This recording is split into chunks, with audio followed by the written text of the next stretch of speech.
Bom, gente, boa noite a todos e todas. Estamos dando oficialmente, então, as boas-vindas à turma 2026 do curso de especialização em ensino de francês do Colégio Pedro II. Tem sido cada vez mais prazeroso para nós, essa equipe docente, estabelecer esses vínculos com vocês. A especialização em esse curso tem nos dado muitos retornos positivos, né? E eu acho que mais que um momento acadêmico, né, de troca de conhecimento, tem sido uma relação muito afetiva, o que a gente tem podido dar e receber de todos vocês. Então, é com muita alegria mesmo que a gente inicia mais essa turma 2026 do nosso curso, muito otimistas em relação ao que pode vir, e muito prontos para receber todos vocês e muito receptivos ao que a gente vai construir juntos esse ano letivo de estudos, né? E dizer também que eu acho importante que essa capilaridade que o curso EAD do Pedro II conseguiu construir, ela reúne e dá para a gente um certo panorama, que eu acho, de onde circula o francês no Brasil, onde se ensina o francês no Brasil, que contextos são esses tão diferentes e que vocês trazem para a gente, e a gente vai juntos construindo, talvez, uma realidade para a circulação desse ensino, que só esse formato EAD permite que a gente possa fazer juntos, né? Cada um do seu canto, cada um da sua casa, cada um da sua parte do Brasil, né? A gente tem literalmente alunos do Amapá, ao Rio Grande do Sul, isso é muito legal, e isso vem dando para a gente essa noção macro do que tem sido o ensino do francês no Brasil.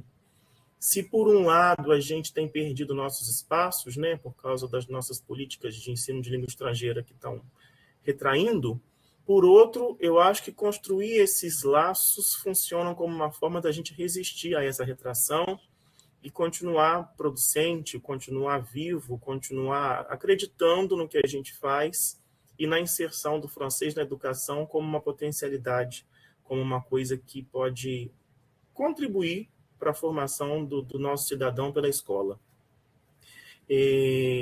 Eu vou deixar as questões relativas esse ano para o funcionamento do curso para a nossa aula de quinta-feira. Nossa primeira aula é comigo, e aí eu vou reservar um tempinho para os nossos alunos poderem tirar dúvidas, explicar os fluxos, né, as disciplinas, a distribuição das disciplinas, e a gente conversa mais especificamente sobre essas dúvidas de vocês na quinta-feira. Por que estamos todos aqui hoje reunidos, né? As aulas inaugurais do curso são um evento sempre inscritos na nossa diretoria de extensão, e isso permite que a gente convide membros interessados em ouvir nossos convidados, que são sempre muito bem-vindos, né, com falas muito positivas, e acrescentar. Seria um desperdício não dividir com mais pessoas o que a gente tem tido aqui como participação nas aulas inaugurais. Então, por ser um evento de extensão, a gente tem todos esses convidados e a gente consegue extrapolar um pouquinho os muros da instituição, sair um pouquinho do Pedro II e estarmos todos aqui juntos, né? Eu vou pedir para o Luciano passar o nosso vídeo de boas-vindas que a gente fez para a turma. E depois do Luciano, queria só que a Gisele, que é a nossa representante discente da turma 2025, desse uma palavrinha. Ela tem uma palavrinha de boas-vindas para vocês. É a passação do bastão, né, Gisele?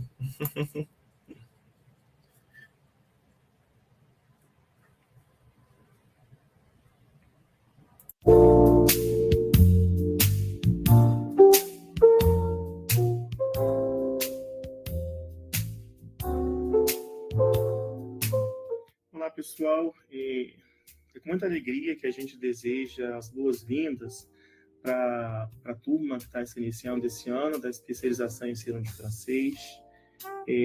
Gostaria de dizer que é um prazer recebê-los e ter vocês conosco no nosso curso. E essa oportunidade de troca que a gente vai ter, né, das experiências de vocês, somadas às nossas experiências, eu vou estar ministrando a disciplina de análise de materiais didáticos. É uma disciplina que é dada na perspectiva teórica da análise do discurso francesa e da história das teses linguísticas.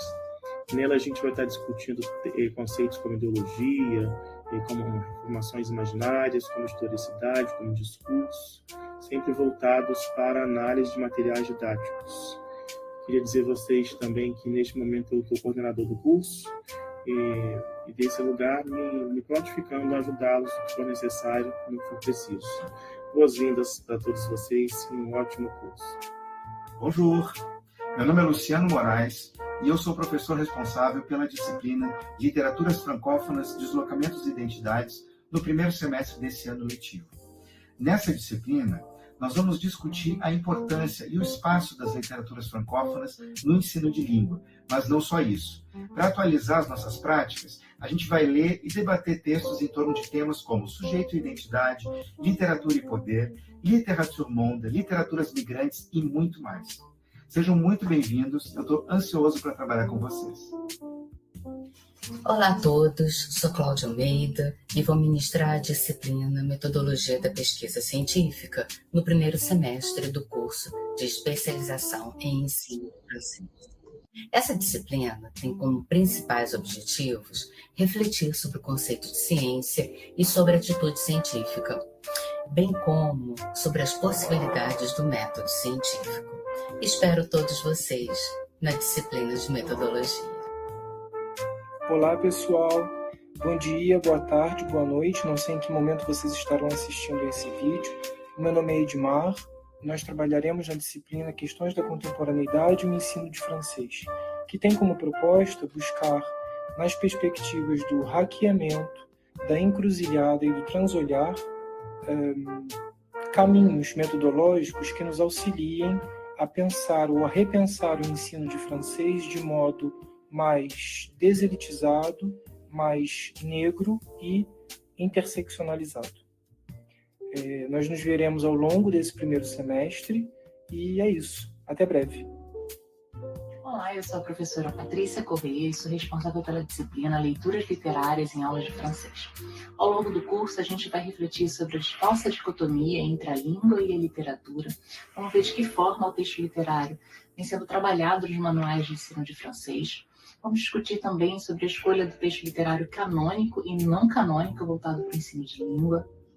Vamos abordar a dimensão imagética do texto literário e ainda ver de que forma o texto dramático pode ser usado na aula de ensino de francês.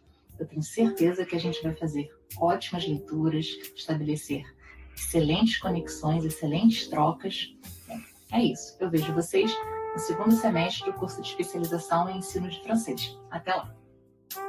Olá, caras e caros estudantes, eu sou o professor Luiz Paulo e vou ministrar a disciplina Políticas Linguísticas para o Ensino de Francês no segundo semestre. Como previsto em nossa ementa, nós vamos estudar os conceitos de política linguística, planejamento linguístico, glotopolítica, além de um panorama histórico das políticas para o ensino de línguas no Brasil. O que espero e desejo é que possamos construir nesse espaço uma relação de muitas trocas e partilhas e um aprendizado mútuo nessa disciplina. Então, posso desejar finalmente a vocês uma excelente formação e até lá. Olá, eu sou a professora Juliana Castro e eu vou ministrar a disciplina Inclusão no Ensino de Línguas Estrangeiras no segundo semestre. Ao longo do curso, vamos discutir os princípios básicos de inclusão e acessibilidade, a legislação sobre educação especial e inclusiva, as especificidades do público-alvo da educação especial, que abrange estudantes com deficiência, transtorno do espectro autista e altas habilidades e superdotação. E vamos também explorar estratégias pedagógicas inclusivas para o ensino de francês a esse público. Aguardo vocês! Olá a todos, eu sou o professor Jorge de Azevedo. Eu vou ministrar a disciplina de competências escritas e produção de material didático e nela, entre outras coisas, nós vamos estudar os conceitos de texto, discurso e gêneros textuais, a aplicação desses conceitos em atividades práticas e estratégias para a elaboração de questões de compreensão e produção escritas. Nós, professores da especialização, estamos certos de que junto com vocês, construiremos uma valiosa jornada de conhecimento e de reflexão. Sejam bem-vindos e sucesso! Salut! Eu me chamo Marconi Roca e atualmente respondo pela chefia do Departamento de Francês do Colégio Pedro II. Estou aqui para dar as boas-vindas a todas e todos que farão parte da nova turma do curso de especialização em ensino de francês. É uma grande alegria poder partilhar um pouco da nossa experiência enquanto professores de francês com vocês e também ter a oportunidade de conhecer um pouco das suas experiências como professores espalhados pelo Brasil todo. Sejam todos e todas muito bem-vindos. C'est parti, bon travail!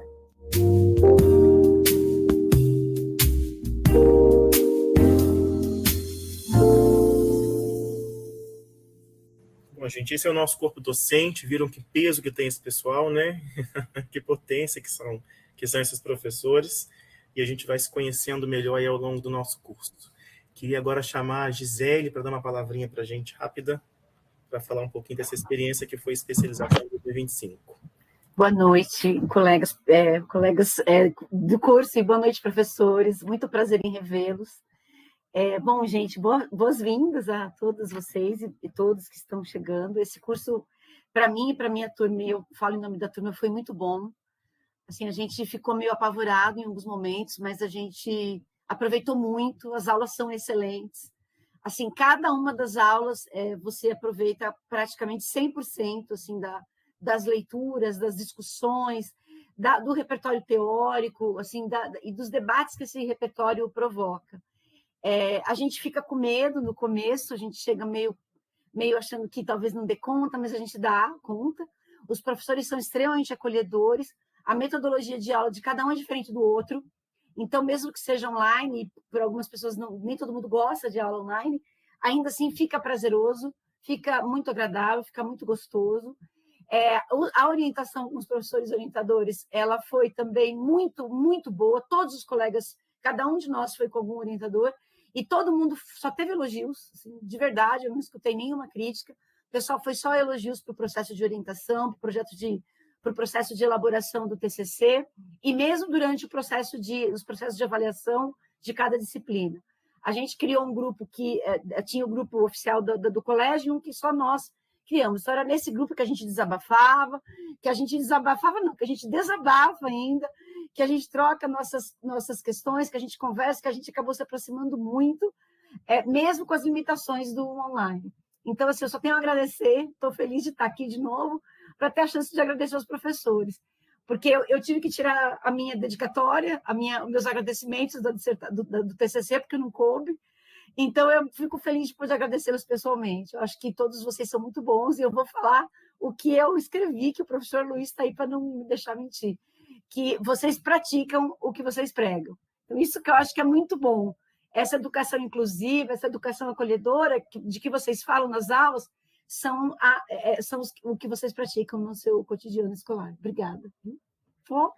Só amor por esse curso. Eu só falo bem e eu aconselho todo mundo, porque vocês vão gostar, gente. De verdade, todo o conteúdo é muito inovador, a proposição teórica é muito atual, assim, é muito moderna, não é uma coisa que você enxerga com outros olhos na sua prática docente. Então, era isso. Sejam bem-vindos e bem-vindas. Se precisar de alguma coisa, a gente está à disposição, tá, gente? O professor Felipe pode passar o contato nosso, pode passar o meu contato, que a gente está à disposição no que precisar, tá? Um abraço em cada uma, e bom curso para vocês. E, mais uma vez, obrigada, professores. Vocês são maravilhosos. Gente, a Gisele não recebeu cachê, tá? Não combinei a fala com ela. Muito obrigado, Gisele. É um prazer a cada turma que a gente vê concluir com tanto êxito, né? Produzindo tantas coisas legais. E dá aquela sensação de tio babão, né? De dever cumprido. Muito obrigado por esse retorno. Vou aproveitar, antes que eu me esqueça, para fazer o comercial do livro da primeira turma, 2024. Os TCCs viraram essa obra chamada Francês em Foco, Ensino, Pesquisa e Resistência, que foi lançado oficialmente agora no dia 26, e está disponível para download gratuito no nosso site do NEFB. Luciano pode escrever o site aqui no nosso chat. É só ir lá e baixar diretamente o PDF gratuito dos trabalhos da primeira turma. Acho que para quem está chegando, é válido ler os trabalhos, né, para a gente ter essa dimensão, ter o teor do que a gente produz e do que a gente estuda no curso, né? Todos os trabalhos, eles carregam, claro, né, as questões de pesquisa dos alunos, mas eles também carregam o que esse orientador traz enquanto percurso, né, enquanto contribuição para orientar esses trabalhos. Então, deem uma olhadinha nele, Está muito legal, muito bacana. Vou então passar para a nossa convidada, que eu tenho o prazer e a honra de receber, minha colega, minha amiga Margarete, né, que eu conheço de longa data. Estamos aí acompanhando não só a vida acadêmica, mas a vida um do outro há muitos anos, né, Margarete? E é um prazer gigantesco recebê-la aqui na nossa aula inaugural, somando as nossas trocas e nossas parcerias de vida e acadêmicas, né? Vou ler para vocês rapidinho aqui a apresentação da professora Margarete Nascimento dos Santos. Mulher, preta, mãe. Nordestina. Professora, é graduada em Letras, Língua Portuguesa, Língua Francesa e Literaturas pela Universidade do Estado da Bahia, a UNEB. Mestre em Estudos de Linguagem, também pela UNEB. Doutora em Literatura Comparada pelo Programa de Pós-Graduação em Estudos de Literatura da Universidade Federal Fluminense, a UF. Desde 2006, é coordenadora no curso de Licenciatura em Letras, Língua Francesa e Literaturas na Universidade do Estado da Bahia. Desenvolve pesquisa na área de literatura negra, do Caribe francófono, África e diáspora. Acredita na educação como transformação social e política. Passo então a palavra para a nossa convidada, Margarete. Obrigada, querido. Boa noite a todos, todas, todes que estão no Rio e em todos os 4 cantos do nosso país. Uma alegria, um prazer imenso de estar hoje à noite aqui com vocês. No primeiro momento, a alegria, né, de receber o convite do programa através do Felipe. Como o Felipe diz, a nossa amizade já data de longo tempo. E eu lembro, eu não sei se você vai lembrar, Felipe, eu estava lembrando disso hoje no decorrer do dia, que nos idos de 2023, quando eu estive no Rio, e fiquei até hospedada na sua casa, você estava em pleno processo de revisão do projeto de criação desse programa, né, de especialização. E eu fico muito feliz em vê-lo hoje, que ele ganhou vida, né, e que tem sido um projeto exitoso. Eu ouvi a apresentação dos colegas no Vida, né, e pensando, quem dera anos atrás, quando eu era recém-graduada, né, tivesse tido a oportunidade de me inscrever e participar de uma especialização com este peso, com essa qualidade. Então, parabéns também a todos os colegas envolvidos, porque nós sabemos que realizar pesquisa no nosso país não é fácil, e para tocar com um projeto como esse é necessário muitas mãos, são necessárias muitas mãos, e um comprometimento real de cada um, que se coloca à disposição para elaborar, para pensar, e também para poder travar as batalhas, para poder dar vida e colocar na rua um programa como esse, porque não é só escrever, mas é depois também lidar com as instâncias, né, administrativas, burocráticas dos nossos espaços políticos no nosso país. Então, parabéns a todos. A quem está ingressando também no programa, que está iniciando essa especialização, meu desejo de encorajamento, boa sorte, e que vocês possam aproveitar da melhor forma possível a participação desse curso aí nos próximos meses. Então, dito isto, eu vou começar a marcar meu tempo também. Eu estava falando com o Felipe que eu hoje fiz um exercício de fazer minhas notinhas, estou aqui cheia de papéis, que é para poder não correr o risco de terminar falando demais, que professores e professoras que somos, né, sabemos muito bem como é que isso funciona. Quando o Felipe entrou em contato comigo e me fez o convite, e aí nós conversamos rapidamente sobre a temática, sobre o que eu poderia falar e abordar nessa aula inaugural, surgiu a ideia, a proposta de falarmos um pouco sobre práticas decoloniais. Então, a minha fala hoje, enquanto isso eu já estou aqui e perdi o acesso para poder compartilhar. Me põe aí como novamente. Já põe, Margarete, só um pouquinho. Enquanto você faz isso, eu vou falando. Mas pensando, né, no que eu poderia trazer para compartilhar um pouco com vocês e conversarmos um pouco, muito pautado na minha experiência não só experiência enquanto professora, pesquisadora, mas como experiência de vida também, partindo das minhas vivências nesse espaço, né, dito professora de francês. Então, eu vou colocar aqui, vou compartilhar com vocês, e vamos iniciar o nosso bate-papo. Apareceu para vocês? Está indo, está aparecendo. Ok. Apareceu. Pronto, então eu vou ampliar. Não irei enxergá-los momentaneamente, mas se tiver necessidade, vocês abrem o microfone e falam comigo, tá? Então, a ideia, né, a fala de hoje, ela ficou concentrada, o título ficou definido como Descentrar o Olhar, Práticas Decoloniais no Ensino, na Pesquisa e na Extensão em Francês no Brasil.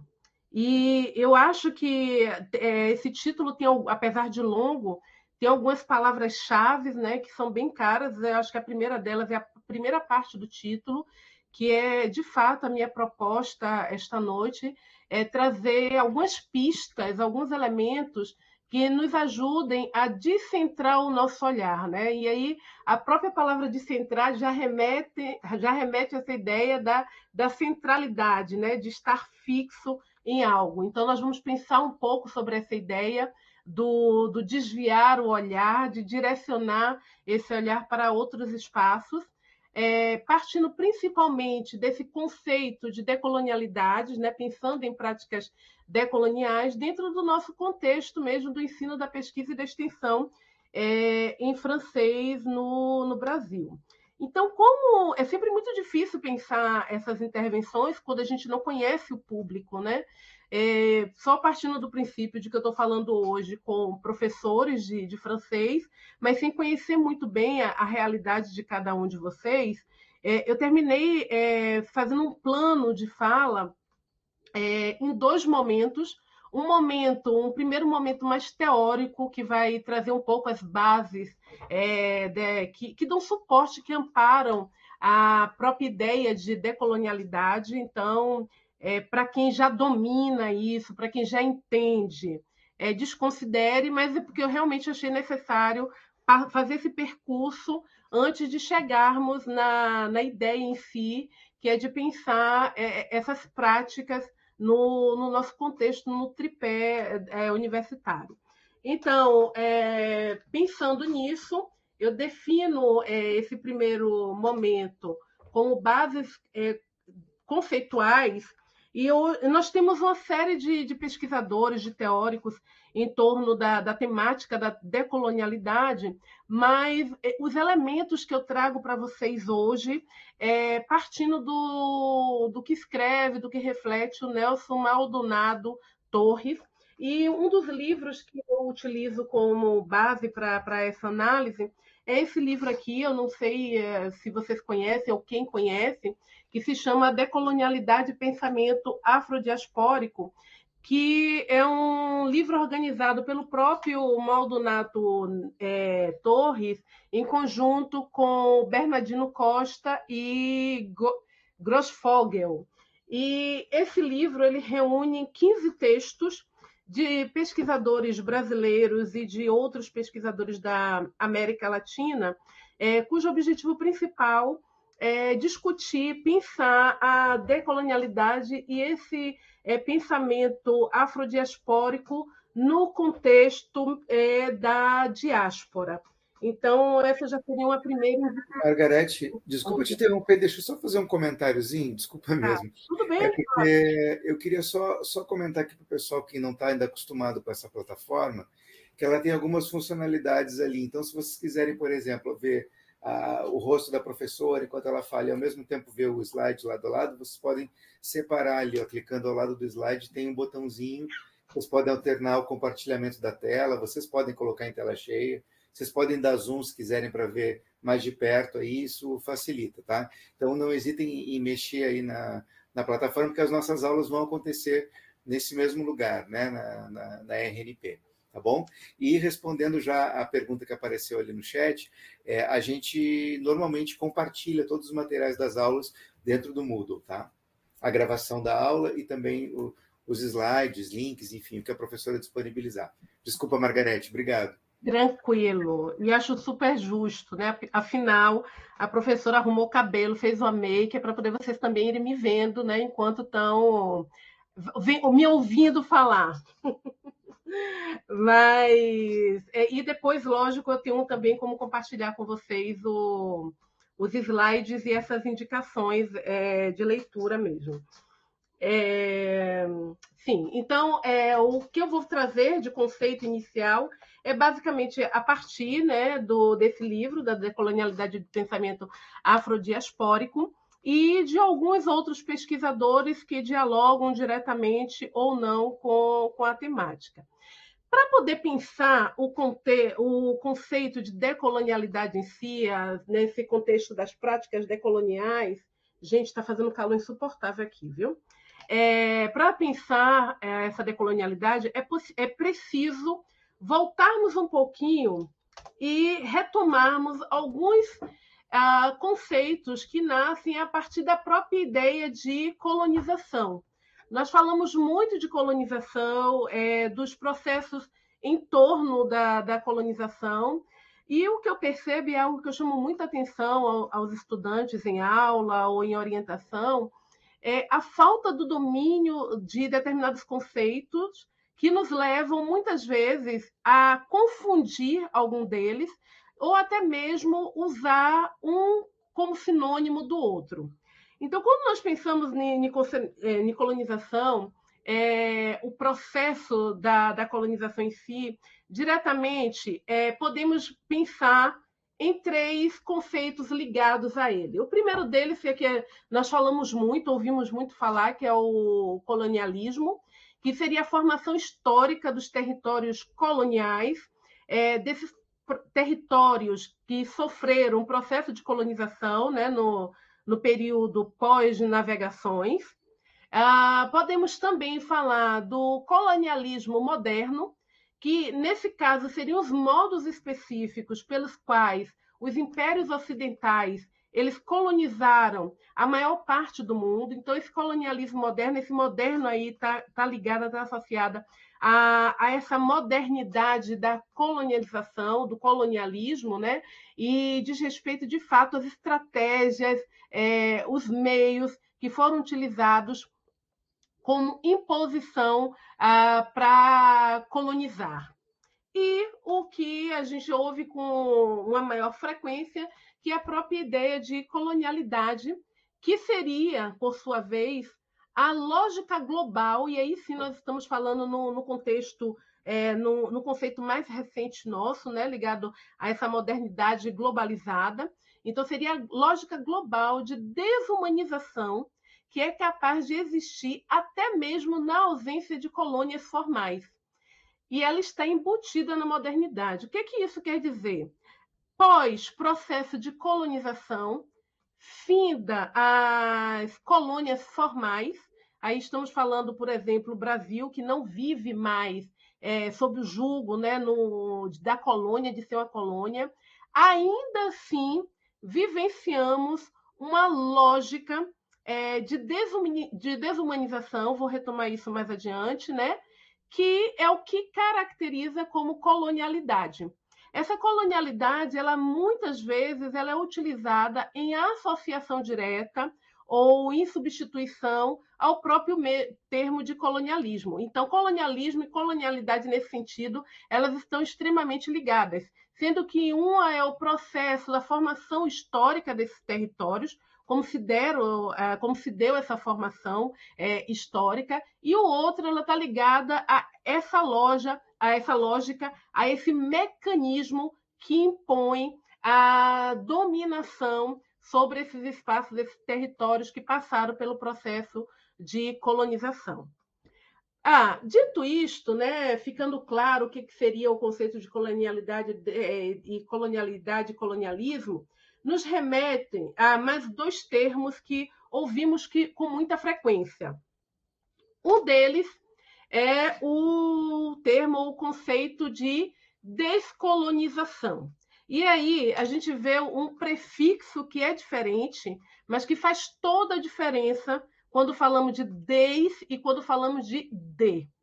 A descolonização, ela diz respeito a um momento específico, pontual, que seria um momento histórico em que os sujeitos coloniais se insurgiram contra os ex-impérios e reivindicaram a independência.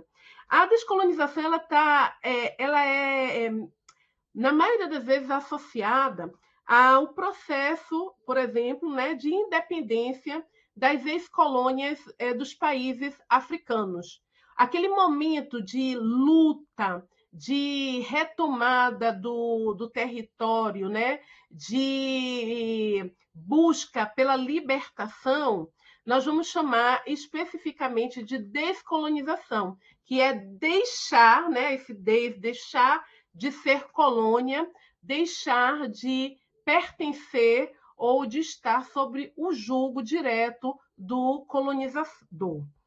E, paralelo a ele, né, o conceito que aí nos diz respeito diretamente hoje à noite, é o próprio conceito de decolonialidade. O que seria, então, a decolonialidade que ouvimos tanto falar hoje em dia, que está tão presente nos discursos políticos, nos espaços sociais e artísticos? Essa decolonialidade, ela lembra que, retomando a ideia de independência, ela lembra que a independência política ela não põe fim ou não pôs fim aos hábitos e práticas coloniais. Lembra que, quando eu falava lá de colonialidade, eu dizia que era o quê? Que era uma lógica que se impõe. Então, a decolonialidade, ela afirma, ela cita, ela marca que essa independência, esse estado de independência político, não quer dizer automaticamente o fim dos hábitos e práticas coloniais. Além disso, ela nos lembra também que a lógica e os legados do colonialismo eles podem continuar existindo depois do fim da colonização formal e da conquista da independência econômica e política. Em outras palavras, o que é que o decolonialismo a decolonialidade ela vai nos afirmar? Ela diz que vivemos num período pós-colonial, nós passamos pelo processo de independência política, entre aspas, independência econômica, entre aspas, mas toda a lógica, todo o legado do colonialismo ainda se faz presente, fortemente presente, no nosso espaço social. E é justamente contra essa lógica, essa mentalidade, que a decolonialidade vai se colocar contra, vai se levantar contra. Então, em outras palavras, a decolonialidade ela nasce principalmente das lutas sociais dos povos que passaram, que sofreram o processo de decolonização. E ela se apresenta essencialmente, né, ela se representa principalmente através de práticas artísticas, práticas pedagógicas, práticas comunicativas, as práticas de pesquisas acadêmicas. Então, são essas práticas que falaremos mais adiante, que se configuram, como se caracterizam como espaços primeiros de luta contra a lógica, a mentalidade colonial. Até aqui, ok, gente? Eu fico sem ver vocês e sem ler o chat, então vou seguindo e no final a gente retoma. Então, a decolonialidade, né, ela fala do sofrimento, ela evidencia, ela mostra principalmente, né, ela chama a atenção, o sofrimento, as consequências, né, das feridas provocadas por séculos de colonialismo. Essas feridas, essas consequências estão essencialmente ligadas à presença que nós sentimos na nossa sociedade como um todo, né? A presença ainda forte do machismo, patriarcado, a ideia do racismo, que é uma consequência direta, a violência enquanto espaço de controle, também é uma consequência direta da colonialidade, a dependência econômica, que diz respeito a extrairmos recursos, produzirmos, exportarmos e depois comprarmos, né, importarmos essa matéria já trabalhada, terceirizada, refinada. Estamos vivendo um problema sério agora, hoje, no nosso país, ligado ao petróleo, por exemplo. A dependência cultural e acadêmica. E a fala de hoje, nossa, ela vai girar muito em torno dessa ideia de dependência cultural e acadêmica. Porque o nosso olhar, historicamente, sempre foi centrado, foi construído a partir de uma ideia de cultura primeira vinda, né, oriunda da Europa. A Europa como centro, como berço cultural da humanidade, como berço da construção do conhecimento, como berço da filosofia, da antropologia, todos aqueles berços que a gente já está cansado de ouvir e de aprender no decorrer de toda a nossa vida escolar. Então, essa consequência do colonialismo, ou essas consequências, que nós poderíamos citar muitas outras, elas terminam agindo diretamente na nossa constituição enquanto indivíduo e, inclusive, na nossa formação da nossa identidade, como nós nos entendemos, como nós nos percebemos, como nós nos enxergamos no mundo e como nos colocamos neste mundo. O decolonial, ele vai nos ajudar a se posicionar, nos posicionarmos, né? Repensarmos essas consequências e nos dar pistas de como é que nós podemos rever as nossas práticas. E então, dito isto, o colonial, ele ainda... Deixa eu ver aqui passar. Parou de passar. Ele vai fazer menção, né, sobre esses três aspectos da colonialidade.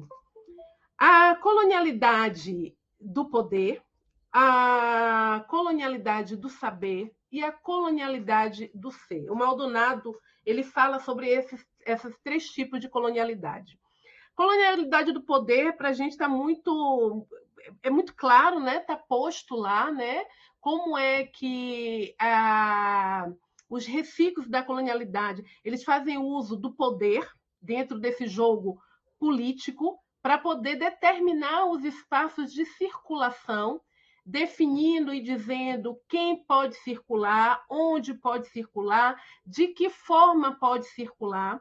E aí esse poder, ele está estritamente, ele está bem associado, ligado ao poder político, mas principalmente na esfera do poder econômico, porque vai definir os espaços sociais, as classes, de como a sociedade ela se configura, e vai fazer questão, né, vai usar de todas as artimanhas, de todas as estratégias, de manter essa classificação, essa divisão, como ela se constitui hoje, como forma de continuar mantendo essa distribuição do poder como ela está ainda hoje, como nós conhecemos ainda hoje. E aí um exemplo bem corriqueiro nosso é quando a gente pensa, por exemplo, como é que está distribuído a riqueza no nosso país, né? Vamos falar do Brasil especificamente, né?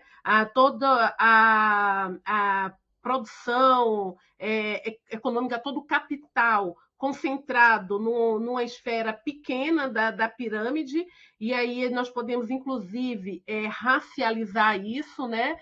Pensando que esse poder econômico, o capital, ele está concentrado principalmente na mão de um pequeno grupo de homens cis, brancos, e na base dessa pirâmide do poder econômico, né, a gente tem toda uma população negra que está lá na luta constante para tentar, de alguma forma, realizar um deslocamento. Essa, gente, é uma representação direta de um modelo de sociedade, um modelo econômico que existe no nosso país desde o período da colonização. Então, é por isso que quando se realiza uma análise econômica do Brasil, eu estou falando do Brasil, mas isso diz respeito a todos os países que passaram por processo de colonização, né, cada um com suas características específicas, mas é por isso que não tem como, não é possível querer analisar a questão econômica do nosso país sem levar em consideração esses elementos que constituem a organização, a distribuição desse capital, consequentemente, a distribuição e a consolidação desse poder. Consequentemente, a gente tem, logo em seguida, temos a colonialidade do saber. Essa colonialidade do saber, ele está ligado diretamente a esse contexto de produção de conhecimento que nos diz respeito enquanto professores, pesquisadores, educadores, né? Como é que esse saber, como é que esse conhecimento, ele circula nas mãos de quem, de que forma, com qual interesse, e a colonialidade do ser, que é ligado, o Maldonado ele faz um gráfico que explica isso, né? Como é que essa colonialidade do poder e do saber, consequentemente, levam até essa colonialidade do ser, que é a colonialidade do indivíduo. Cada um de nós, enquanto indivíduos presentes, participativos na sociedade, e como os instrumentos, as estratégias utilizadas ainda pela colonialidade nos dias de hoje para fazer com que esse indivíduo ele passe por um processo de silenciamento. Então, a colonialidade do ser está ligada à negação do indivíduo. Quem é esse indivíduo? Com sua cultura, com seus saberes, com a sua individualidade. Esses três espaços de poder, saber e ser, a gente pode afirmar, né, o Maldonado, ele é uma fala do Maldonado, uma citação, que ele diz o seguinte: a colonialidade do poder, ser e saber, objetiva manter os condenados em seus lugares. Essa fala, os condenados, é uma menção direta ao Frantz Fanon em Condenados da Terra, que fala sobre esse conceito do indivíduo colonizado enquanto condenado. E aí ele diz que essa colonialidade objetiva manter os condenados em seus lugares fixos, como se eles estivessem no inferno. Mais uma citação, o Maldonado ele diz ainda: o sujeito, portanto, é um campo de luta e um espaço que deve ser controlado e dominado para que a coerência de uma dada ordem, visão de mundo, continue estável. Então, isso temos plena consciência de que tem obtido êxito a cabo, né? Esse controle, essa dominação, ela é latente na nossa sociedade, né? O sujeito, o indivíduo, está ali todo o tempo nesse estado de dominação, sendo controlado. Por quê? Porque tem lá, nessa organização social, né, um espaço de poder minoritário lá em cima, que mantém essa estrutura a fim de, consequentemente, manter essa ordem, essa visão do mundo estável. Esse é um mundo estável. Estável para quem? Seria a pergunta. Acelerar um pouquinho, por causa do tempo. E aí, eu trago alguns exemplos de pesquisadores, de teóricos, né, que nos dão pistas acerca da ideia da decolonialidade. E aí, o primeiro deles, eu começo dos francófonos, né, o Aimé Césaire. O Aimé Césaire ele tem um papel-chave nessas reflexões. O Césaire publica um livro que é muito conhecido nosso, que é o Discurso sobre o Colonialismo, e em que ele estabelece ali algumas bases para a pesquisa desses outros teóricos, né, que vão refletir acerca desse papel o papel da colonização, historicamente falando, né, e as consequências direto para o colonizado. Consequentemente, diretamente também bebendo nessa fonte, teremos o Frantz Fanon, o Fanon que felizmente nos últimos anos ganhou espaço no público brasileiro, né, com a tradução das suas obras, que inclusive não tinha tradução para o português. Entre nós, professores de francês, normalmente Pele Negra, Máscara Branca é um dos livros mais conhecidos, mais lidos, por conta do capítulo que ele fala sobre o negro e sobre a linguagem, né? Mas Condenados da Terra é a obra que vai nos dar pistas, né, para entendermos um pouco melhor de como é que o Fanon ele reflete em torno dessa relação da colonização, do colonizado. Trago aí, cito também a própria Lélia Gonzalez, né, brasileira, pesquisadora nossa, que teve um importante papel para poder pensar essas relações também de poder aqui no Brasil. A Lélia Gonzalez ela vai construir o conceito de amefricanidade, que é importante, principalmente para poder pensar a ideia dessas relações da negritude no país, mas também para poder pensar, trazer pistas para poder pensar o papel da mulher negra, do feminismo negro. E aí eu trago também a argentina Rita Segato, a Catherine Walsh, que é uma norte-americana radicada no Equador, o Aníbal Quirrano, o Walter Mignolo, bem conhecido nosso também, e a Maria Lugones, que é uma pesquisadora, uma teórica que fala bastante da decolonialidade e o feminismo. Então, esses são alguns nomes. Inicialmente, eu tinha até pensado em trazer algumas citações, mas o tempo não nos permite, mas fica aí algumas pistas para pensarmos a título de pesquisa, né?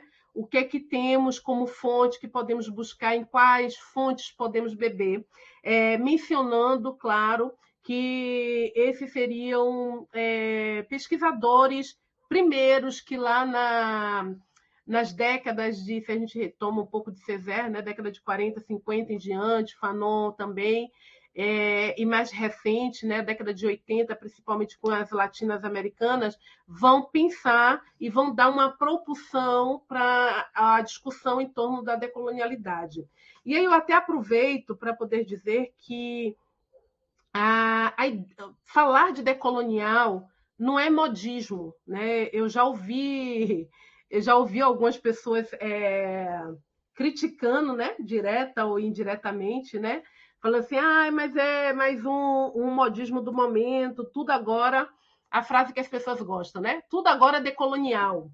E não é bem este o caminho, né? Se pensarmos que a decolonialidade ela se constitui a partir da luta, a partir da organização de estratégias contra o pensamento colonial, podemos então dizer que o decolonial ele está aí desde que existe o colonial, porque na prática nunca houve uma postura, uma atitude de subserviência completa, né?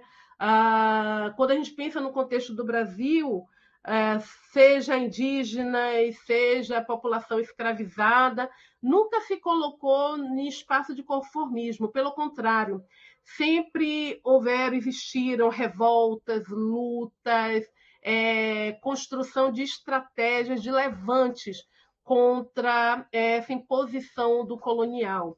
Então, a decolonialidade não é algo novo, apenas é uma organização, do ponto de vista teórico, acadêmico, é uma organização de práticas que sempre fizeram parte dos espaços de lutas sociais. Então, essa é uma deixa para quem se apega a essa ideia de modismos. Dito isto, eu passo para a ideia em si de práticas decoloniais. O que seriam as práticas decoloniais? Pensar em prática decolonial é, no primeiro momento, dizer que se trata de um posicionamento contra as feridas expostas deixadas pelo colonialismo, né? Então, toda vez que esses espaços sociais, ditas minorias, entre aspas, elas se organizam para combater o racismo, para combater o machismo, para combater as imposições dessa organização colonial, temos aí uma prática decolonial. Então, essas práticas decoloniais, elas estão presentes no contexto das políticas públicas que promovem a inclusão, elas estão presentes na valorização dos saberes e da cultura popular. Então, todos esses pequenos atos, todas as organizações, por menores ou maiores que sejam, que se colocam, que se posicionam contra as marcas impostas e deixadas pelo colonialismo, nós podemos caracterizar, nós podemos chamar de práticas decoloniais. A pergunta seria como é que essas práticas decoloniais elas se organizam, se apresentam no nosso contexto de sala de aula. E aí entramos um pouco no caráter, né, dessa aula, desse curso, que é pensar as práticas decoloniais dentro do nosso contexto de formação acadêmica. Antes de mais nada, eu gosto de pensar que quando nós falamos de práticas decoloniais, ainda que hoje essa fala esteja direcionada para o nosso contexto enquanto professores de língua francesa, para mim é muito importante pensar e dizer que elas fazem parte do nosso dia a dia, enquanto indivíduos. Enquanto indivíduos, numa sociedade que passou por um processo de colonização, nós somos chamados, nós somos convocados e convocadas a assumirmos práticas decoloniais no nosso dia a dia. E as práticas decoloniais, elas acontecem de formas das micro às macros.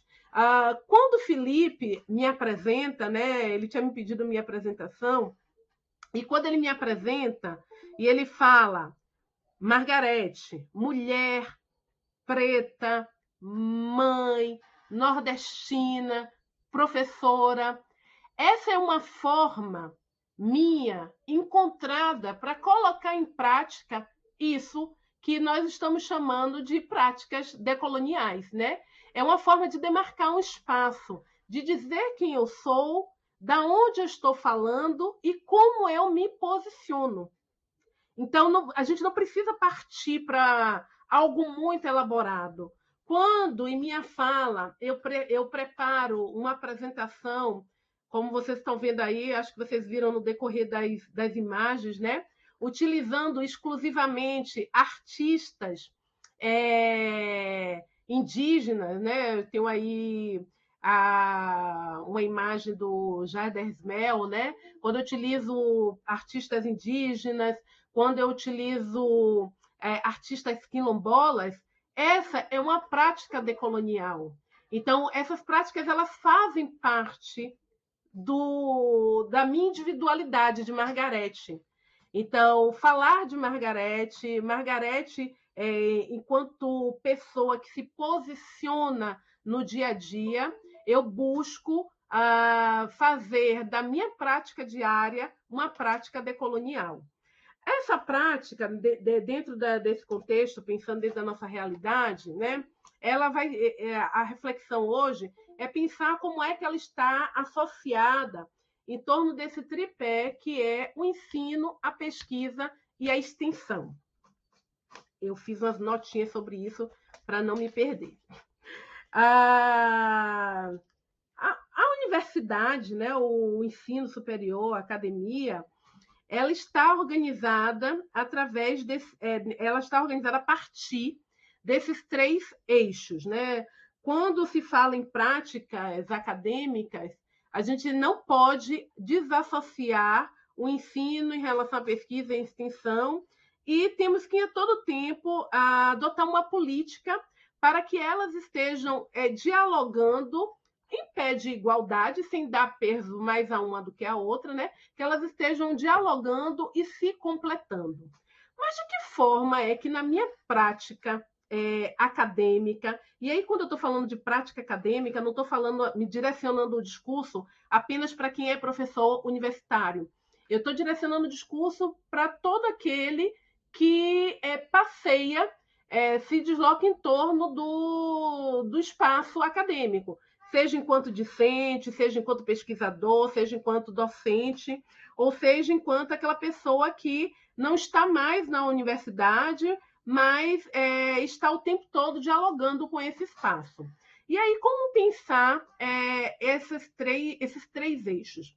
E aí eu vou falar um pouquinho dos três, trazendo um pouco das minhas reflexões e alguns exemplos também. Eu falava com o Felipe, quando nós conversávamos, né, de como é que nós temos tentado, na UNEB, desmistificar um pouco essa aura em torno da língua francesa, né? Essa língua francesa ainda tão eurocêntrica, tão cheia de glamour, entre aspas, um snobismo da língua, né? que impera em torno da língua.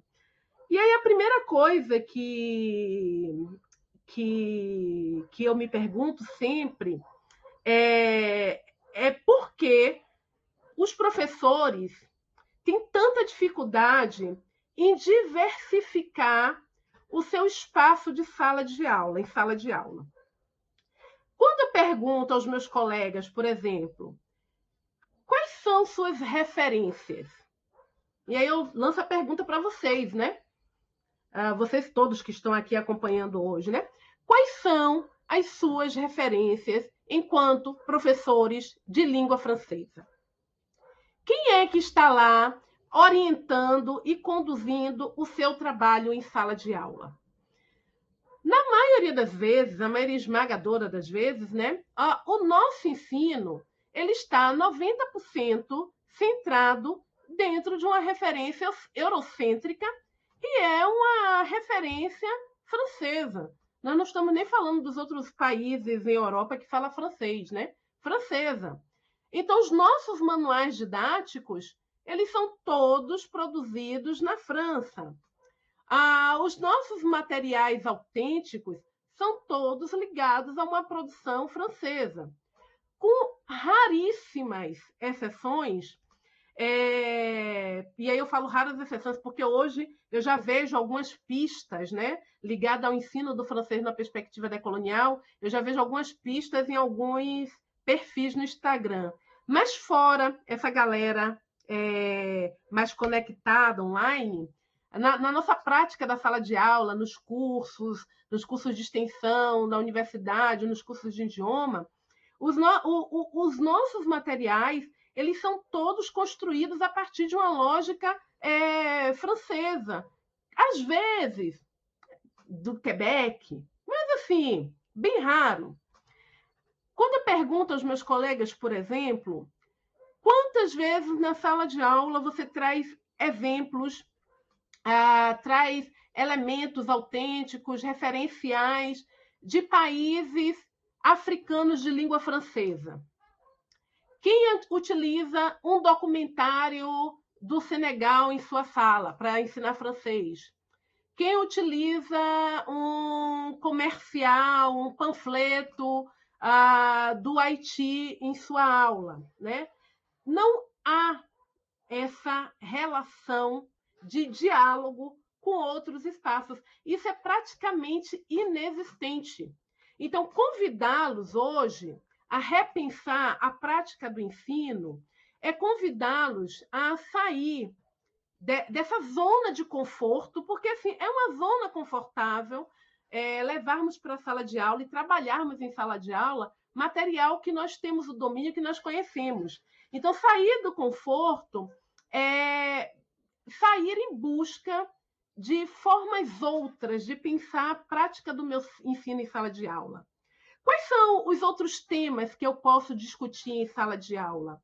Qual foi a última vez, será que eu fiz isso já alguma vez, que eu levei para a sala de aula um cantor de um país africano, que eu levei para a sala de aula um vídeo falando como é a juventude ou a adolescência na República Centro-Africana, que eu levei para a sala de aula um exemplo de culinária produzido no Mali. Quando foi que eu fiz essas movimentações? Quando foi que eu dei um outro caráter, uma outra perspectiva ao meu ensino de francês? Então, agir, conduzir práticas decoloniais no ensino é pensar o ensino da língua francesa autrement. É realmente dar um outro caráter, um outro viés, perceber e buscar outros caminhos para o ensino da língua, inclusive repensar a própria ideia da língua. Qual é o francês que eu ensino? Essa é a pergunta. Qual é o francês que eu ensino? O francês que eu ensino é o francês da baguete e do vinho e do croissant, ou é um francês que está ligado a essa realidade decolonial, uma realidade de diáspora, que, inclusive, é uma realidade que dialoga muito mais com a nossa realidade brasileira. Se nós formos pensar de uma forma lógica, seria muito mais fácil eu apresentar exemplos, eu relacionar aspectos da culturalidade, da cultura de países em África, do que da França, da Europa, por exemplo. Lógico, gente, que com isso, eu não estou propondo a vocês, nem dizendo que é para poder fazer um pacote e jogar tudo que a gente conheceu até então fora. A ideia não é essa. A ideia é de agregar, é de ampliar. Como é que eu posso, enquanto professor de língua francesa, professor de francês, como está lá no título, como é que eu posso trazer elementos outros e ampliar, assim, a minha percepção e o meu campo de conhecimento, e o campo de conhecimento do meu aluno em relação ao francês. Bom, essas seriam algumas reflexões no campo do ensino. A pesquisa, por sua vez, segue o mesmo caminho, né? E eu retomo com algumas perguntas. Sobre o que nós temos pesquisado? Quem faz pesquisa? Sobre o que é que pesquisa? Eu vejo muito ainda, eu que estou com o pé lá na pesquisa em literatura, né? Ainda vejo muita pesquisa presa aos clássicos da literatura francesa. Não estou dizendo com isso que é para abolir os clássicos, não é uma caça às bruxas, tá? Não vamos abolir os clássicos. O que eu estou convidando vocês a fazerem é ampliar, vamos ampliar. O que eu tenho pesquisado, né? Quando eu realizo a minha pesquisa, de que forma é que essa pesquisa ela acontece? E aí, essa pesquisa, o que eu estou pesquisando, como ela acontece, me leva sempre a outras perguntas. E aí, perguntas agora direcionadas para o público, né, docente, que está nas universidades. E a pergunta seria: quem faz a pesquisa hoje? Não sei se vocês têm um olhar atento em relação a isso. Gente, eu sigo derretendo, tá? Um calor infernal. Mas eu não sei até que ponto vocês são atentos a isso, porque normalmente esse olhar, essa atenção se configura mais por parte dos indivíduos que estão atentos e discutindo o tema. Mas uma coisa que me incomoda muito e que eu estou sempre lá colocando o dedo na ferida em alguns colegas, levando a reflexão, é acerca do nosso público, né? Quando nós pensamos, principalmente nos estudantes, nos discentes de língua francesa, e se fizermos um levantamento de quem é esse público, a gente conhece, a gente já sabe quem é esse público padrão que está lá naquelas aulas. Eu lembro, e eu fico muito feliz de verdade, Hoje no Brasil nós temos políticas de reparação, políticas de cotas, apesar de algumas pessoas serem tão veementemente contra, mas a reparação, que são práticas decoloniais, né? Cotas, práticas decoloniais, eu consigo sentir de forma palpável as mudanças que a gente tem hoje no nosso espaço acadêmico decorrente das cotas. Há muitos, muitos anos atrás, há mais de 25 anos atrás, quando eu ingressei na universidade como estudante no curso de letras francês, na UNEB, eu era a única negra da minha turma, né? Uma turma inteira fazendo francês e eu era a única pessoa negra na minha turma. Hoje, passado 20 anos, né?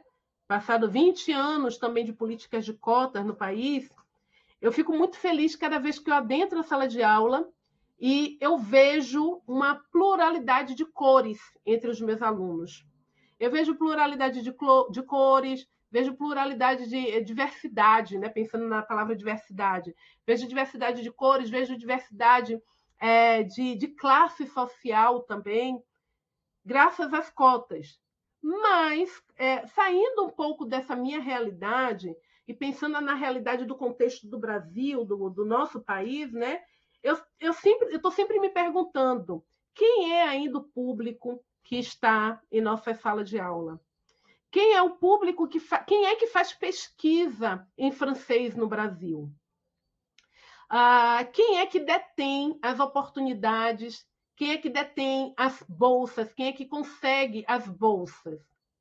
Então, essas perguntas elas nos ajudam também a entender um pouco da necessidade de repensarmos as nossas práticas no próprio contexto do ensino superior. O papel da pesquisa, nesse sentido, é o papel de desbravar espaços. É função do pesquisador dar o pontapé inicial e tentar quebrar algumas barreiras no sentido de ampliar esse horizonte. Por fim, pensando na extensão, né? E aí eu direciono a reflexão em torno dos diálogos que são estabelecidos com a comunidade. E a pergunta é: será que nós estamos conseguindo sair das quatro paredes da universidade, da academia, e adentrar a comunidade? O diálogo com a comunidade ele é possível? Qual é a imagem que ainda hoje nós temos em relação ao francês na comunidade externa? Nós vivemos hoje uma realidade no nosso país, por exemplo, né, que temos recebido uma massa expressiva, por exemplo, de haitianos no Brasil, que falam crioulo, mas que falam francês. Será que a universidade está atenta a isso? Ela tem estabelecido esse diálogo? Ela tem construído pontes, né? Saindo do espaço acadêmico e indo até a comunidade? Se a resposta a essas minhas perguntas for não, aí vem a próxima pergunta. Como é que nós podemos modificar esse contexto? De que forma é que a gente consegue mudar, ainda que seja de uma maneira ainda bem tímida, mas como é que nós conseguiríamos mudar essa realidade? Então, há pequenas ações distribuídas de ponta a ponta do Brasil, que são iniciativas que tentam reconfigurar esse modelo da extensão, né? Estabelecendo esse diálogo da comunidade acadêmica com a comunidade externa. E essas práticas, essa conexão, essa ponte, ela deve ser construída principalmente a partir da ideia de diálogo e com o objetivo, com foco em elaboração de práticas decoloniais. Bom, por fim, chegando ao final mesmo agora, eu gostaria só de trazer uma citação com essa imagem belíssima. Eu adoro esse quadro, que é de uma artista negra baiana, né, daqui de Salvador, e com a citação do Maldonado Torre, que ele diz o seguinte: A decolonialidade, portanto, tem a ver com a emergência do condenado como pensador, criador e ativista, e com a formação de comunidades que se juntem à luta pela descolonização como um projeto inacabado. Eu concluo a minha fala nessa noite, né, justamente fazendo um convite a cada um de vocês, professores antes, professores consolidados, estudantes, admiradores. Eu convido cada um de vocês a assumirem a responsabilidade de colocar em ação práticas decoloniais que ajudem nessa luta pela descolonização como um projeto inacabado. Feito isto, eu gostaria de agradecer a todos e a todas, a todos. Merci beaucoup. E eu deixo com vocês os meus contatos. Muito obrigado, Margarete, por essa fala tão importante, né? Margarete chega de mansinho, né? Não vou falar nada muito elaborado, mas é um pontapé e um sacode que ela dá na gente, né? Necessário, importantíssimo, né? E aí, eu queria só dizer, antes de passar a palavra para os colegas, né, que essa necessidade que a gente tem, né, de horizontalizar, eu acho que a produção e a circulação do conhecimento sobre a língua francesa, eu vejo que nós, no nosso campo disciplinar, o francês mais especificamente, parece que esse processo é mais lento. Eu sinto que colegas de outras línguas estrangeiras já começaram esse processo há mais tempo, né? Os colegas de espanhol têm tanta produção de conhecimento, tantas práticas decoloniais, e, felizmente, mesmo que ainda seja um começo, eu acho que a gente começa a se levantar e a se mexer, né, na direção de tentar redistribuir quem pode, quem deve produzir o conhecimento sobre a língua francesa e onde ele deve circular, né? E aí você traz de forma muito, muito importante essa engrenagem tripé, né, que é a pesquisa, ensino e extensão, como uma engrenagem que pode trazer para nós um pouco de protagonismo nessa produção de conhecimento e construir isso que a gente vai chamar de epistemologia horizontal, né, ou uma reepistemologia sobre a produção do conhecimento da língua, como a gente puder chamar, mas principalmente que a gente engendre isso enquanto uma prática decolonial, e a decolonialidade como resistência mesmo, né? Se a língua nos habita, nós podemos falar por ela, né? Gostaria de abrir a palavra para vocês, comentários, perguntas, dúvidas, contribuições, uma coisa que vocês tenham gostado de ouvir que Margarete falou para a gente. Com vocês a palavra. Tatiana, diga lá. Bom, boa noite, está todo mundo me ouvindo? Tá tudo bem? Legal. Bom, primeiramente, parabéns, Margarete, pela belíssima apresentação. Até comentei no chat, é extremamente necessário esse tipo de conversa. Eu recentemente tive uma conversa com a Marília Gabriela e a gente estava falando exatamente sobre isso. Na nossa época de formação, a gente não falava nem de francofonia, que dirá desse universo de decolonialidade que a gente vem aprendendo. Eu acho que é um movimento que já vem crescendo e eu vejo algumas repercussões, né? Nós que trabalhamos, sobretudo, com o público, né?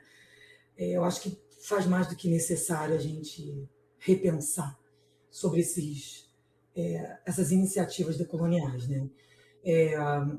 Eu vejo muito isso. Recentemente, eu tenho recebido colegas que vêm da faculdade, né, que acabaram de se formar, ou ainda estão se formando, ou muito recentemente se formaram, e ainda não tem essa perspectiva. Ainda está no eurocentrismo, ainda está insistindo no trabalho focado no francês com a França, e isso é um trabalho de desconstrução enorme que eu venho fazendo também no município do Rio de Janeiro, né? Quando eu recebo esses colegas que vêm para a minha escola, falam, não, vamos repensar no que você está fazendo em sala de aula, que não é bem assim. Então, eu acho que isso é um início, e eu digo início, apesar de já estar vindo muito tempo, mas eu acho que ainda é um início. A gente tem muito para mudar, a gente tem muito que aprender.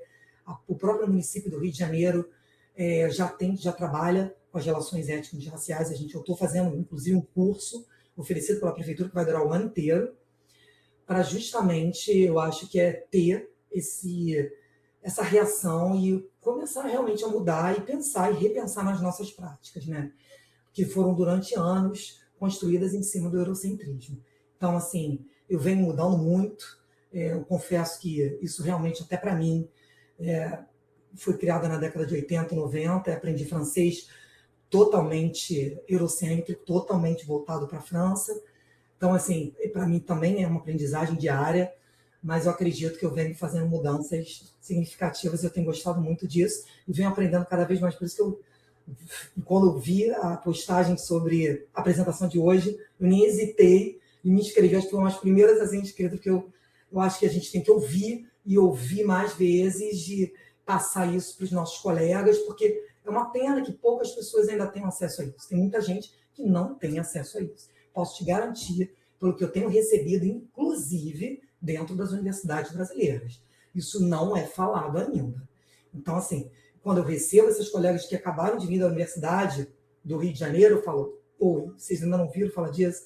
Não ouvimos. Então, assim, é uma reação e a gente precisa fazer isso circular cada vez mais. Obrigada, mais uma vez, obrigada pelo segundo aí, todos os colegas, pela essa oportunidade belíssima. E tomara que isso fique gravado e a gente possa passar depois para as outras pessoas também. Está gravado, Tatiana. Deixa eu passar aqui para a pergunta. Obrigado. Deixa eu passar para a pergunta da Monicelli, para a Margarete. Ela diz: boa noite, professora Margarete. É um misto de prazer e admiração em ouvi-la nesta aula inaugural por diversos aspectos, trazendo essa amplificação da epistemologia negra que sempre existiu e de francês, inclusive antirracistas, para o ensino de francês e nossa formação. Sou professora preta de francês também e me interesso em saber sobre você a partir dessa perspectivas desdecoloniais. Como foi seu processo de se ver professora negra de francês? Tanto quanto acerca de sua identidade, quanto acerca para o ampliar o ensino de francês para seus alunos.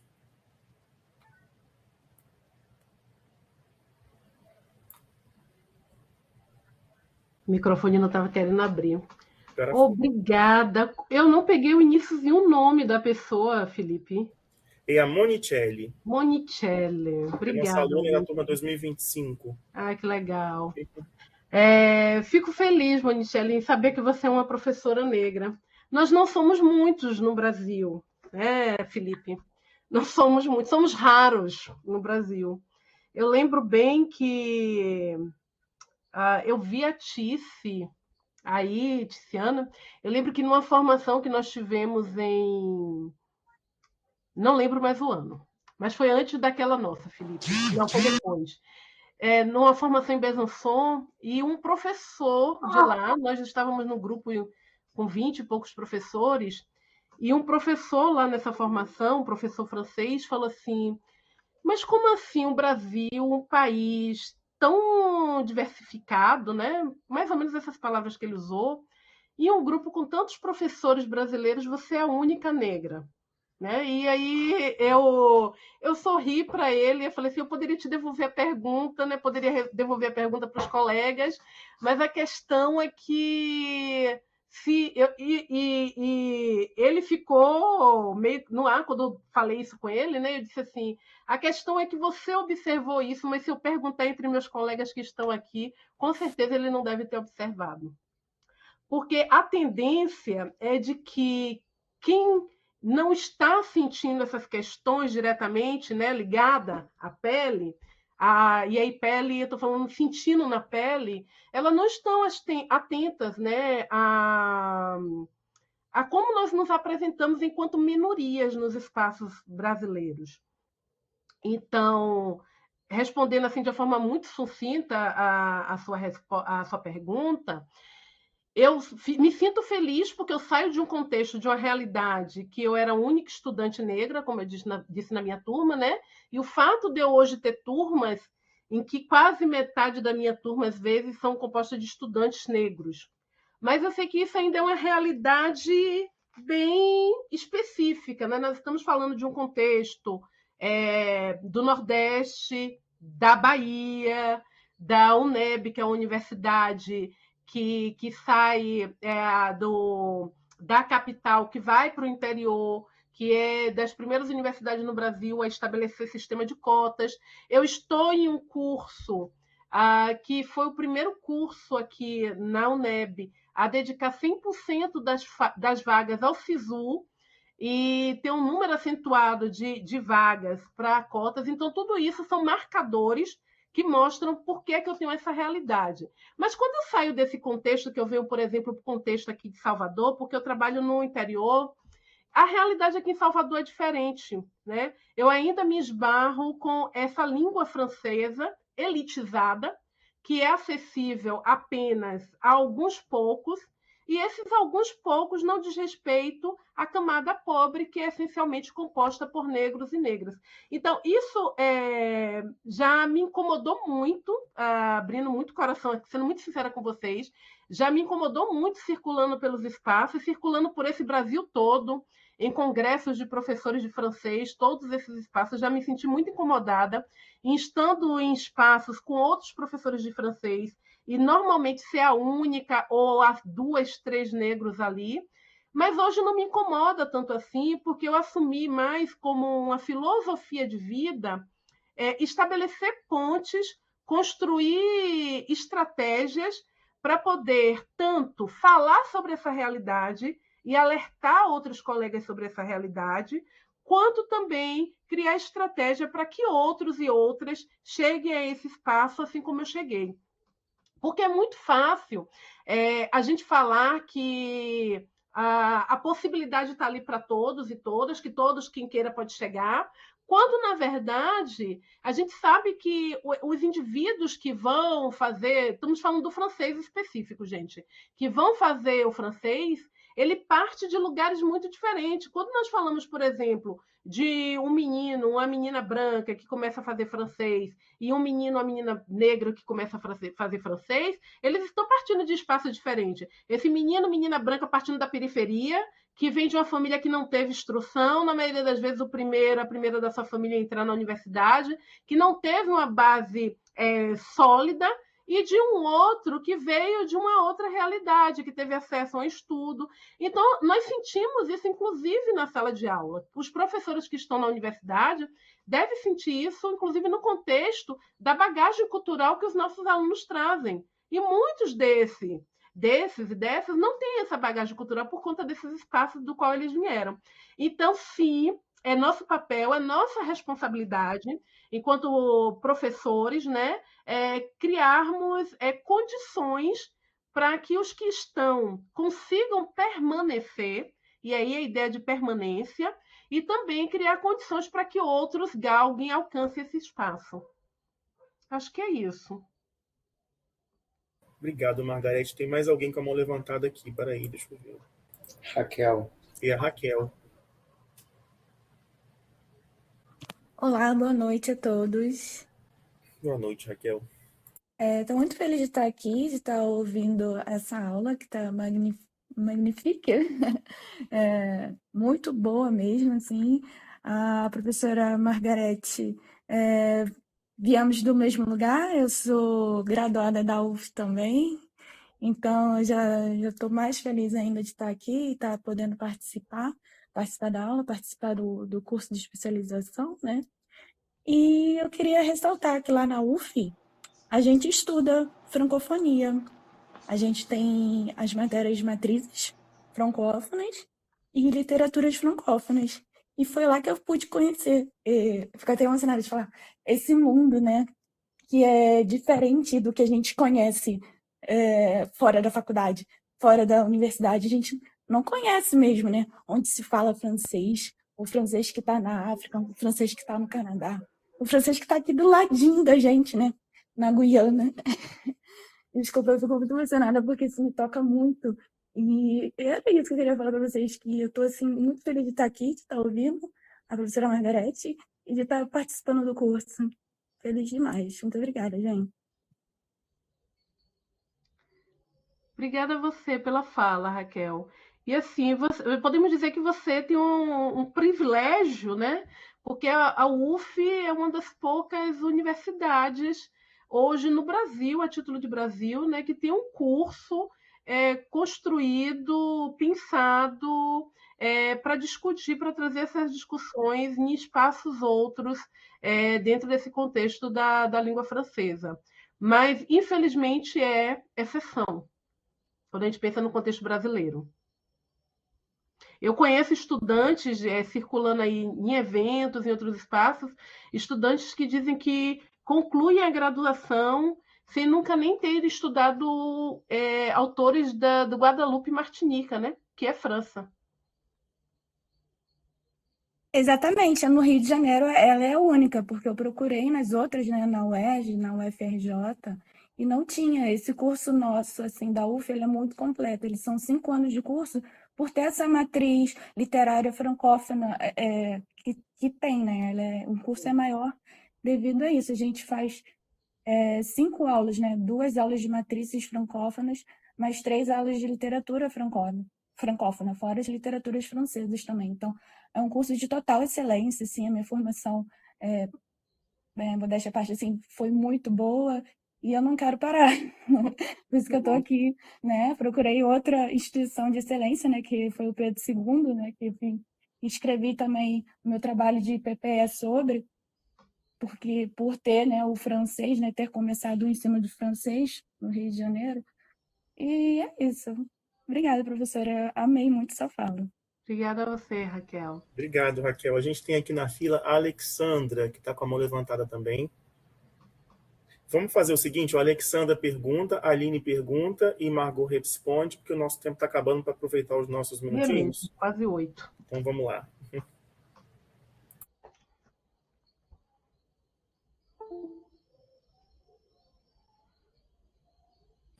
Cadê a Alexandra? Está conseguindo? Está com o microfone fechado, Alexandra. Abriu. Desculpa, eu estava tentando ativar o microfone. Obrigada, professor. Bom, eu, assim como a Raquel, estou muito emocionada de estar aqui também, né, começando essa especialização no ensino de francês e também de participar aqui da sua fala, professora, uma fala lindíssima, belíssima, que acho extremamente importante, né? Eu acho que de tempos em tempos a gente precisa dessa chacoalhada, porque no início às vezes a gente fica todo motivado, faz coisas diferentes, e depois a gente volta para a mesmice, né? Então, de tempos em tempos a gente precisa escutar essas colocações que são tão necessárias. Eu queria falar aqui da Universidade Federal de Goiás, né, de onde eu faço parte. Nós, em 2012, mudamos a nossa matriz, nós tiramos literatura francesa, que é o que nós tínhamos, né? Eu, infelizmente, também estudei com literatura francesa, não tive acesso a obras maravilhosas, lindíssimas, que são produzidas na África, que são produzidas nas ilhas, né? E mesmo no Canadá. Então, assim, é uma pena para a gente, né? E aí depois a gente tem que correr atrás, né? Que bom que elas vêm sendo traduzidas no Brasil, né? Porque até pouco tempo a gente não tinha um volume considerável de obras africanas traduzidas aqui, porque o preço de livro importado é caríssimo, né? Então, é bom que não só nós que estudamos francês, mas que outras pessoas tenham acesso a essas obras, né? E mesmo assim, aqui a gente tem literatura de expressão francesa, porque a gente não adota esse termo francófono, por considerar, né, a polêmica toda que gira em torno dessa expressão, né? Mas mesmo assim a gente vê que depende muito do professor que vai ministrar a disciplina, né? Se esse professor ele tem contato com essas literaturas, ele vai trazê-las, né? Senão a gente continua ainda nos campos dominantes, né? Hegemônicos. A gente tem tentado fazer pesquisas, eu orientei algumas pesquisas aqui também que falam sobre, né, literatura africana. Um ex-aluno nosso escreveu um texto sobre africanicídio, né? Que ele diz justamente, ele mostra, né, como aqui em Goiás, infelizmente, a gente não tem muito espaço, quer dizer, a gente não cria esse espaço, né, para trazer outras realidades que não a europeia, né, para as nossas aulas. Mas aqui, assim, o que eu queria falar é que mesmo aqui no centro do Brasil, né, que vocês podem imaginar, um estado muito ainda assim, muito provinciano, de certa forma, né? A gente está começando, pelo menos, a trazer, né, para cá um pouco de literatura africana, um pouco de literatura das ilhas, e eu acho que isso é super importante. Que bom, né, que a gente tenha essas aberturas, que a gente tenha essas palestras, e eu estou muito animada com o curso, muito animada de passar o semestre com vocês, o ano com vocês, e muito obrigada, professora Margarete, pela sua fala. Aline. Boa noite. Primeiramente, eu quero agradecer por essa conferência, foi maravilhoso, muito interessante. E a minha pergunta vai ser bem direta, professora. Eu gostaria de saber se é possível estudar a língua francesa levando em consideração a identidade brasileira. As relações que existem entre Brasil e França, as relações que existem entre Brasil e Benin, Brasil e Haiti, Brasil e Líbano, se essa possibilidade já foi pensada academicamente em algum momento e se ela é real, só isso. Obrigada.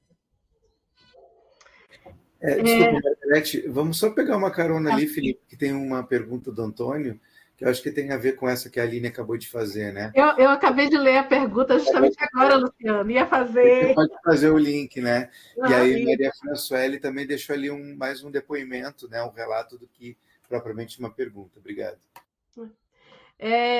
Obrigada, gente, pelas inferências de vocês, os comentários, as perguntas. De fato, o tempo termina sendo pouco, né? E olha que eu me controlei, acho que eu falei 40 minutos. Mas, enfim... A Alessandra, infelizmente, tudo isso que nós estamos discutindo aqui esbarra com essa ideia de quem é que está lá à frente da sala de aula, quem está aqui, quem é o responsável, quem é que está conduzindo o processo.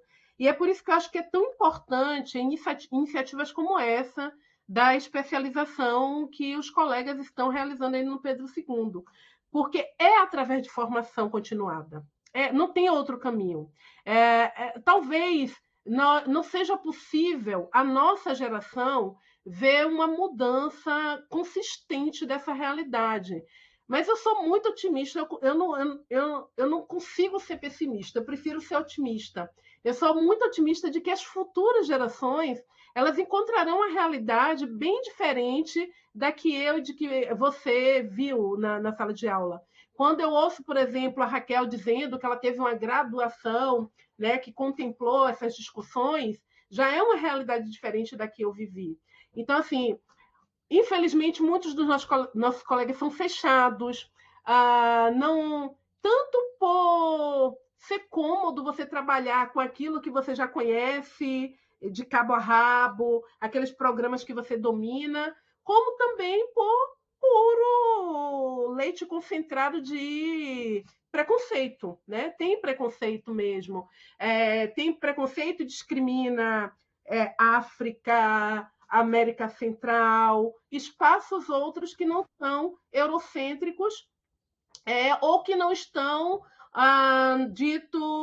classificado em primeiro mundo, como é o caso do Canadá, Quebec. Nos deparamos com isso, eu me deparo com isso, mas o que a gente pode fazer? Enfrentamento. O nosso papel, enquanto educador, é de enfrentar. O enfrentamento se faz só indo para a rua, levantando bandeira, reivindicando, não. Se faz assim também, mas se faz principalmente no contexto da sala de aula, quando cada um de vocês que estão aqui hoje à noite, né, iniciarem, como a Tatiana falou, pouco a pouco, a mudança em suas práticas.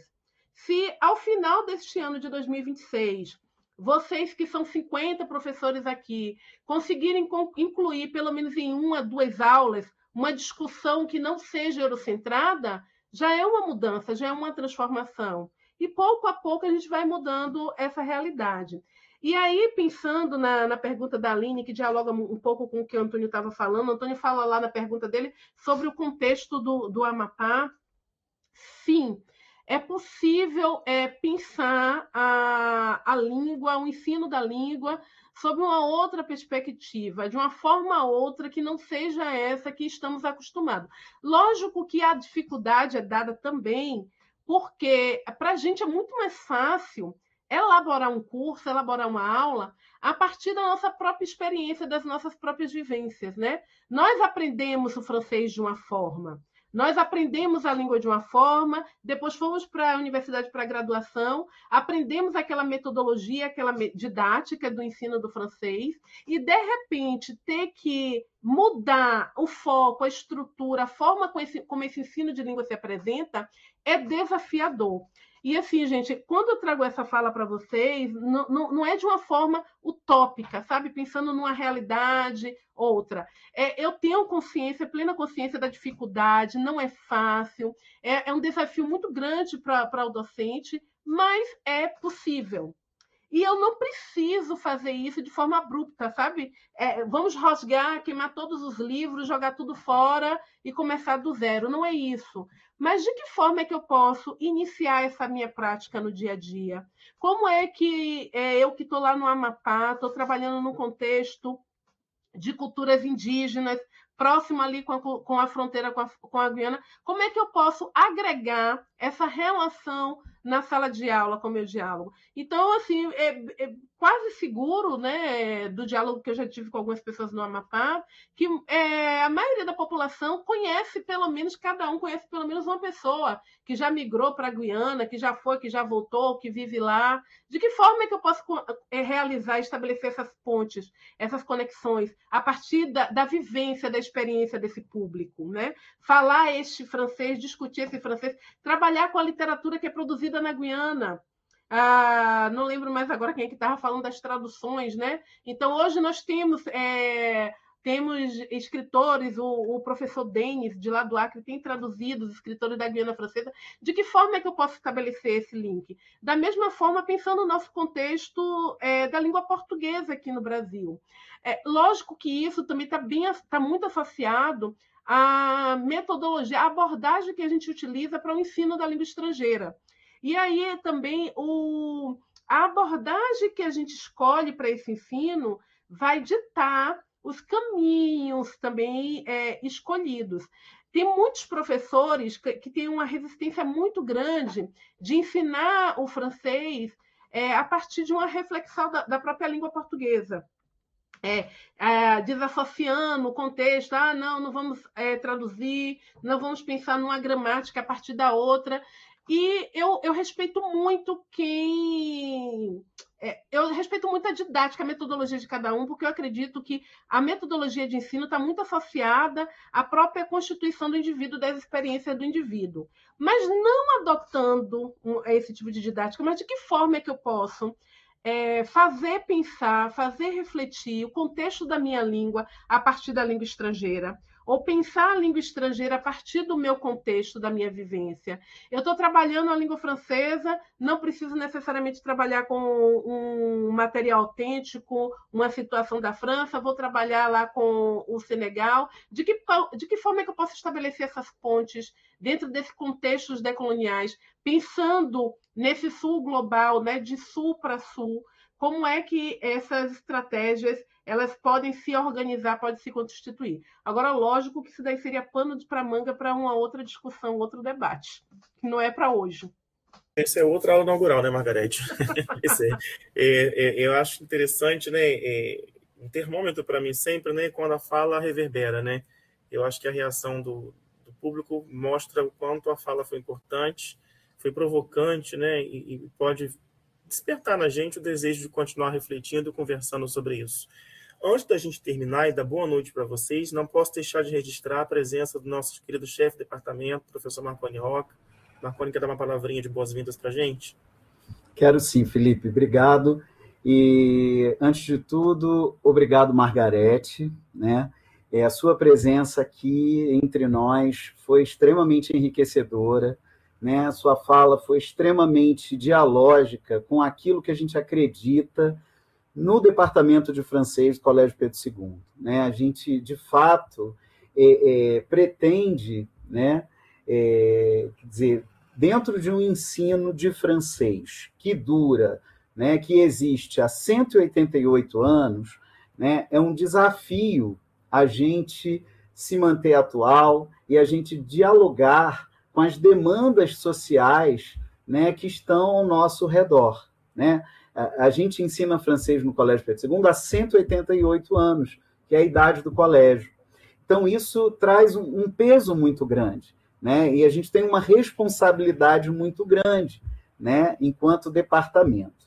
E é muito interessante, né, quando a gente estava pensando em criar o curso de especialização, a primeira coisa que a gente pensou foi justamente no nome do curso, né, a primeira proposta, né, quando a gente apresentou, né, especialização em ensino de língua francesa. E juntos, né, a gente chegou à conclusão que deveria se chamar especialização em ensino de francês, né, porque isso já é uma forma da gente tirar o foco, né, dessa língua, que não é somente francesa, né, que pertence à França, mas é um francês, né? Quer dizer, a gente está trabalhando, né, e refletindo sobre formas de ensinar francês, o francês do Senegal, do Benin, da Costa do Marfim, e da França também, né? E rapidamente, né, você falou de metodologias e tudo, também foi uma necessidade nossa, uns anos atrás, criar, né, livros, né, para que os nossos estudantes estudassem francês, né, tivessem acesso ao francês de uma forma mais real, né, mais próxima à realidade deles. E por isso nós, então, elaboramos 3 coleções de livros didáticos, né, depois de mais de 40 anos no Brasil, nós conseguimos essa façanha, não foi fácil, né? Então, a gente tem a coleção CENU, né, para o colégio, né, para o ensino fundamental dos anos finais, Perspectiva, que é do ensino médio avancé, né, e o Réseau, que é para o ensino médio debutant, né? Então, são 10 livros no total, né, são 3 coleções, e justamente no livro do qual faço parte, né, como coautor, o estudante ele começa, né, ele tem acesso ao francês com o mapa da África, né?